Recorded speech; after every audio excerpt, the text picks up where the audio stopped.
Alabama's roster is good enough to compete for a national championship in 2025. But there's one position group in particular that's going to be critical to the outcome of Alabama's season. Today, we dive 2 feet into what position group that is and why. What is up, everybody? Clint Lamb with A to Z Sports and Cover Crimson. Today, we're going to be talking about one position group in particular that's going to have a massive impact on the outcome of Alabama's season, and that is Alabama's offensive line. So what I'm going to do to talk about this is address a question that I was given by Kyle on Twitter. I don't have a last name, but he submitted a question. I thought it was a fantastic question because it's not just about the starters along your offensive line. At some point, someone's going to have to miss a little bit of time. That's typically how it goes. So you've got to have depth, whether it's a tackle or on the interior, if you want to be competitive. And that goes beyond the offensive line. That's at pretty much every position, but especially on the offensive line, because you've got to have adequate protection up front, and you've got to have an offensive line that can consistently create movement in the run game. So Kyle's question is, what is our depth like behind these guys? And he means the starters, who I talked about yesterday. Kalen DeBoer mentioned 6 starters for Alabama, or 6 players who were involved in that rotation. You've got Caden Proctor and Wilkin Formby as your 2 tackles. You have Jaden Roberts, a surefire starter at right guard, assuming health. You have Parker Brailsford as the starting center, and then you also have Cam Dewberry and Geno Vandermark still battling it out at left guard to potentially replace Tyler Booker. So when he says, what is our depth like behind these guys? Obviously, they're starters for a reason, but should we be concerned about depth at any of these spots, or do we have solid backup options? Now, Kyle, that's a fantastic question, and I think it's a question that a lot of Alabama fans have. I do think that not only Alabama has probably one of the better collective units as far as your offensive line in college football right there at the top, but they also have the needed depth, and I don't think people are giving the depth enough credit. Now, am I saying that you're going to have guys like Olas Alinen or Jackson Lloyd or Joe Ionata come in if they have to assume a starting role, and you're going to get as good of play out of them as you would be getting out of your starters? No. There's going to be a drop-off regardless of who has to replace who. But I think that they can get by with a lot of these players, and that's really what we need to be talking about. So we'll start with the interior because I think that's the more solidified position as far as the depth is concerned. You have, in my opinion, 4 starting caliber players on the inside, which Kalen DeBoer spoke to yesterday at SEC Media Days. And now, once again, that's Parker Brailsford, Jaden Roberts, Geno Vandermark, and Cam Dewberry. But I also think you've got a couple of more pieces if you had to go to them. Now, whoever ends up losing that battle between Dewberry and Geno Vandermark at left guard, if it ends up being Geno Vandermark who's the starter, then if something were to happen to Parker Brailsford, then I would assume that Geno would slide over to center and Cam Dewberry would come in at left guard. But if it's Geno Vandermark, he has the ability to play all 3 interior offensive line positions at quite a high level.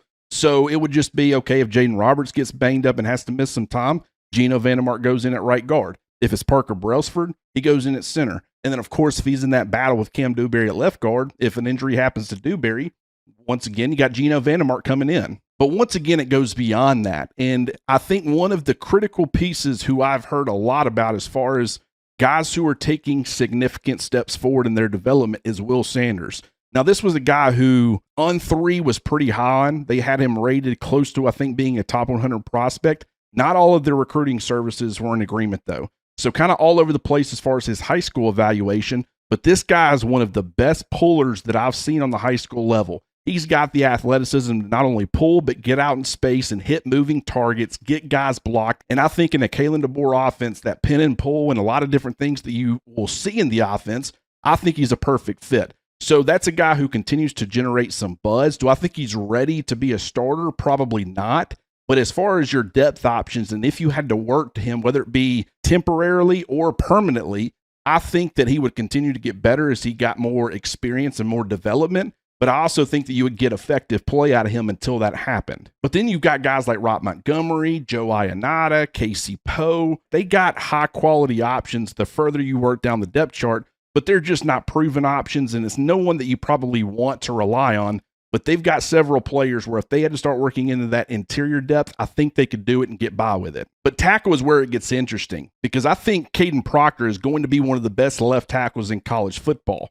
I think Wilkin Formby, despite the fact that he struggled last year, in his limited time as a starter, including against USF, I think he's going to take massive steps forward. I still think you're going to see some growing pains out of him, but I think he's got tremendous upside, and I think he's going to be, bare minimum, a quality, adequate starter there on the right side to help give Alabama one of the better tackle duos in the SEC, if not in the country. But behind them, that's where things get really interesting, because you have a guy like Olasolinen, who has primarily been an interior player since getting to Alabama, and I think long-term that's still where you're going to see him ultimately end up.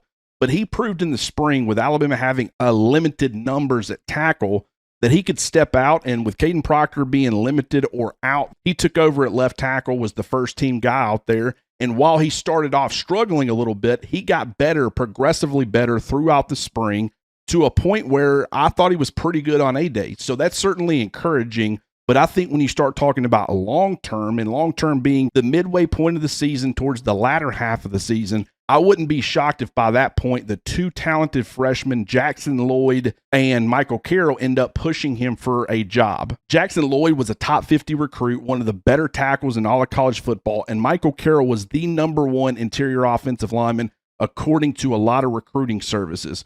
So when you combine those two players, and Michael Carroll has been playing tackle with the limited numbers at 6'6", having just over 33-inch arms, he's got the length needed to play tackle. Now, I still think he's going to be more of a long-term guy on the interior, but he has the ability to play tackle in the short term. He was playing right tackle mostly throughout the spring, and he brings that athleticism, that size, that nastiness that you want with your offensive lineman. But Jackson Lloyd brings a ton of athleticism. The fact that he's already sitting at 318 pounds, I think is fantastic for him. He played last year, his senior year of high school, at roughly about 280 pounds. So he's put on substantial weight, still moves extremely well, and now he's really starting to look like an SEC tackle. So I'm excited to see how he develops on the left side with Michael Carroll on the right. But between those two guys, I think you're going to have depth. I think you're going to have impact play there at the top. But then if you have to start working into that depth, you can get serviceable or passable impact from those guys where you can get the job done.